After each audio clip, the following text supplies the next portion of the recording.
अस्सलामु अलैकुम व रहमतुल्लाहि व बरकातुहू।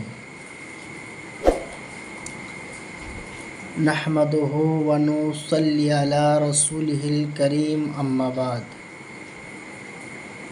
যাবতীয় প্রশংসা, গুণকীর্তন, উপাসনা, আরাধনা সেই মহান আল্লাহ পাকের, যে আল্লাহ পাক আল্লাহ তাআলা আমাদের সকলকে সুস্থতা দান করেছেন, একত্রিত হওয়ার তৌফিক দান করেছেন। বলুন আলহামদুলিল্লাহ। তারপরেই নবীর প্রতি দরুদ ও সালাম বর্ষিত হোক, অর্পিত হোক। সকলে একবার বলুন আল্লাহুম্মা আমিন। আমার ভিডিওটি বানানোর একটি উদ্দেশ্য, এখন দেখা যাচ্ছে প্রত্যেকটি যুবকের ক্ষেত্রে, প্রত্যেকটি ইয়ং ছেলেদের ক্ষেত্রে সকলকেই দেখা যাচ্ছে তারা বিভ্রান্তে পড়ে আছে। তারা সুস্থতায় নেই। কেন?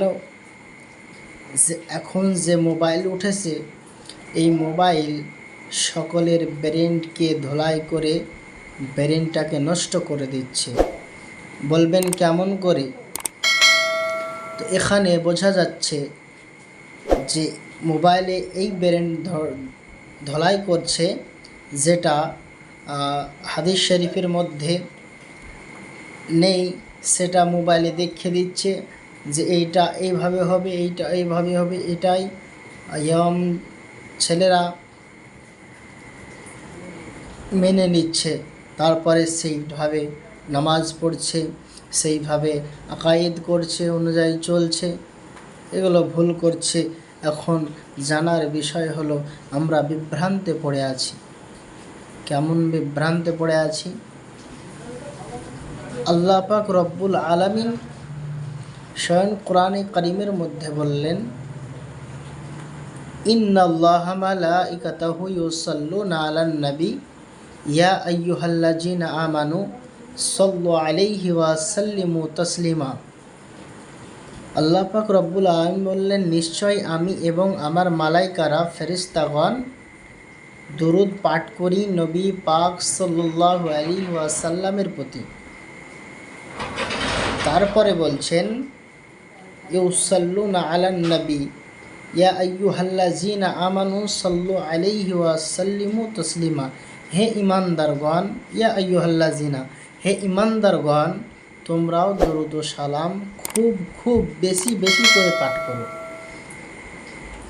আর এখন গুগল সার্চ করে, গুগল রিসার্চ করে দেখে কি বলছে?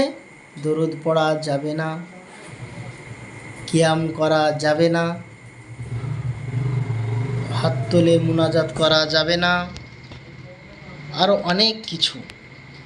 এইভাবে যদি চলতে থাকে তাহলে তো ধ্বংসের পথে চলে যাবে। কি হবে? ধ্বংসের পথে চলে যাবে। ধ্বংসের পথে যদি চলে যায় তাহলে কিন্তু আমরা নিজেরাই ধ্বংস হয়ে যাব। আরে দেখো কোনটা করা যাবে আর কোনটা যাবে না। হাদিস শরীফের মধ্যে কতটুকু হাদিস পড়েছ, এটা ভাবতে হবে। আমাদের ভাবার বিষয় হচ্ছে, আমার নবী পাক সাল্লাল্লাহু আলাইহি ওয়াসাল্লামের প্রতি যদি দাঁড়িয়ে যদি কিয়াম পাঠ করি তাহলে আমাদের দোষ কোথায়? একজন শিক্ষক আসলো একটি রুমে, ছাত্রদের রুমে। সমস্ত ছাত্র যদি দাঁড়িয়ে আদব সহকারে শিক্ষককে সম্মান জানায়, তাহলে কি এটা হারাম হয়ে গেল?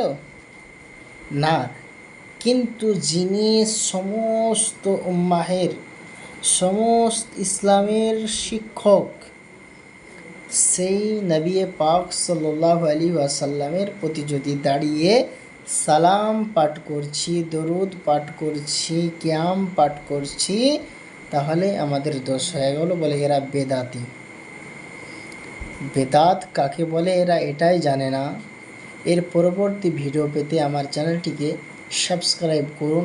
যেই প্রসঙ্গে ভিডিও নেবেন সেই প্রসঙ্গে কমেন্ট করে জানান, তাহলে সেই ব্যাপারে ভিডিও বানাবো।